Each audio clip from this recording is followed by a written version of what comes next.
I traveled across the mall at rush hour, which should have taken 5 minutes and took 45 minutes with the demonstration, but it's nothing compared to traveling across the ocean.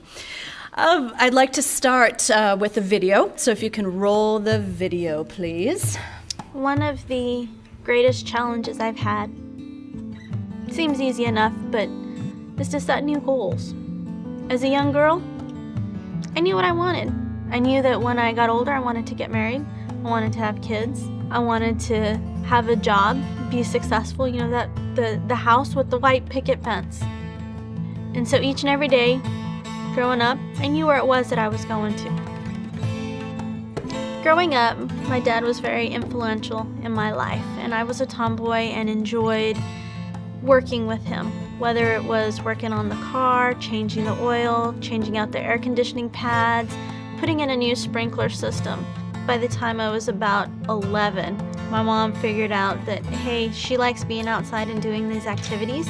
And so in order for me to be allowed to go outside and do that, I'd have to do the chores inside. And I, of course, was very stubborn, so I decided I wasn't doing either.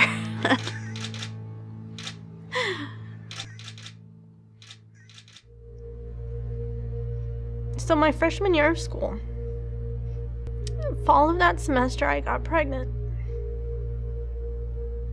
It was a blessing in disguise. It forced me to grow up and really focus on what I needed to do.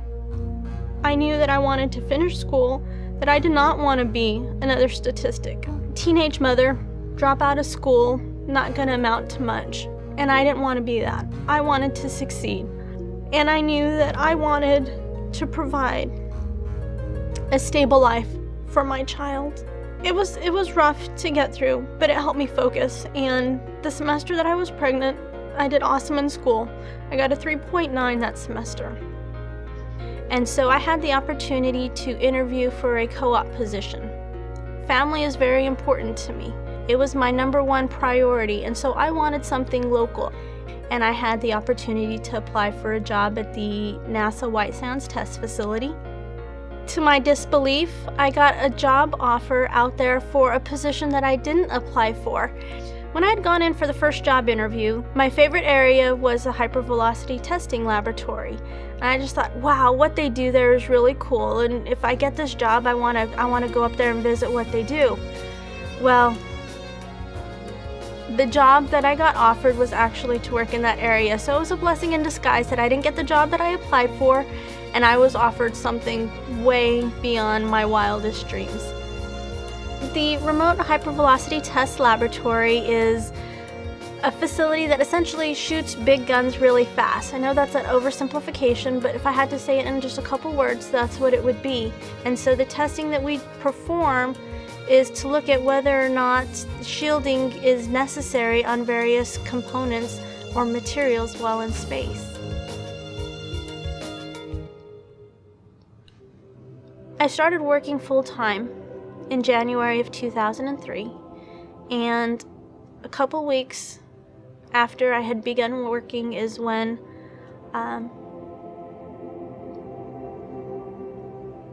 Columbia happened. And I just thought, I know I'm just starting, but what can I do to contribute to the investigation? And so one of the things that came up was of course the ice. As the ice is freezing, if it comes off, what kind of damage can it do to the shuttle? And so I had the opportunity to work with a team of individuals to look at how we were going to produce low density ice.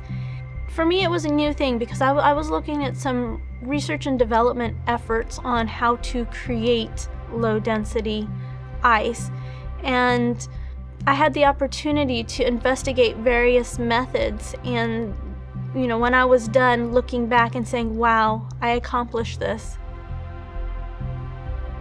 Every individual has a unique set of skills, and you need to foster that and nurture it and let it arise within you, because there's lots of things that other individuals can do that I can't. And there's things that I can do that they can't. And if we come together and use that, then we'll better the world. And so for any young lady that's debating whether or not to go to school, I'd say you need to rethink that and look at what skills that you have, and know that what you have is important for the betterment of the entire world. My name is Karen Rodriguez, and I work at the NASA White Sands Test Facility.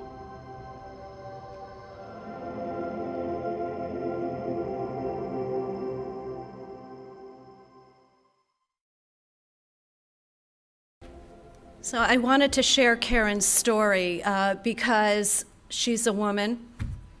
She cries. She has a story.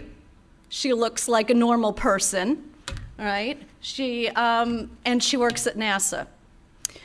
We have a lot of stories like that on our website, women.nasa.gov, and I encourage you to go to the website. This is one way that we want to encourage more girls and women to go into STEM fields. This is a type of role modeling, but it's a type of role modeling where you can just see that normal people, male and female, who from a variety of backgrounds go into STEM fields, and they work on incredibly interesting things. Something else, however, that I think is really important, and we haven't touched on it yet tonight, is the importance not only of role models, not only of mentors, but it's of champions. We need champions. We need to be the ones, as leaders in STEM fields, whether you're male or female, who are going to put yourselves on the line to help out somebody who's earlier on in their career. You're going to be able to take the risks for them, stand up for them, vouch for them when maybe they're not the most experienced person who has been on all the high-profile teams. But you know that they can do it, and you're willing to give them a chance. You're willing to be their champion. You're willing to say, put them on this new team, like for our new budget that was released today. We have this incredible mission that we're announcing to go out, detect, retrieve, and put an asteroid into a different orbit. How cool is that? And then have humans go and look at this asteroid and see how we can understand it and study it and help protect our planet better from this threat. What an incredible thing. Who wouldn't want to work on that, male or female? Well, we have a lot of excited people at NASA who do want to work on this mission. And we have a culture, it's a science and technology culture, that is developed in a way that started with science and technology training at school, in universities, where you need to be seasoned. You need to grow up through the system. You need to really develop that tough outer shell and learn the ropes, and then sort of start going out there, and then maybe you'll be ready enough to be on that really cool project that's going to get your name on that paper and get you noticed and be able to present at conferences and get your name out there. So I think we need to change things, and the only way we can change things is by being the champions of those who are less experienced, who have the know-how, give them a chance, get them on those teams, bring them up through the system without the whole thing of having to be seasoned, because you know what? A lot of women might not ever get to be that seasoned level because they will take time off to raise their kids. They didn't have a lot of opportunities in the first place because they were the young scientist or engineer, and so they might not have any interest in coming back and starting all over again. We have to give them the chance.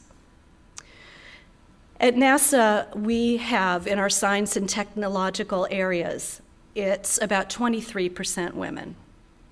It's better than it was in the year 2000, where it was 18% women. We need to grow it a lot more.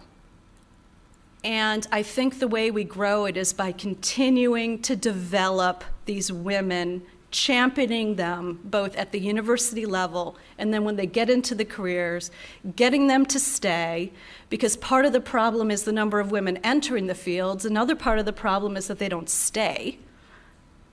And we have to help them stay by doing that. So I think it's up to all of us, whether you're male or female, to do that. We have some wonderful NASA people here in the audience. We have our head of education, Leland Melvin, who is an astronaut. So it was wonderful to hear Dr. Merritt quote from Sunny Williams.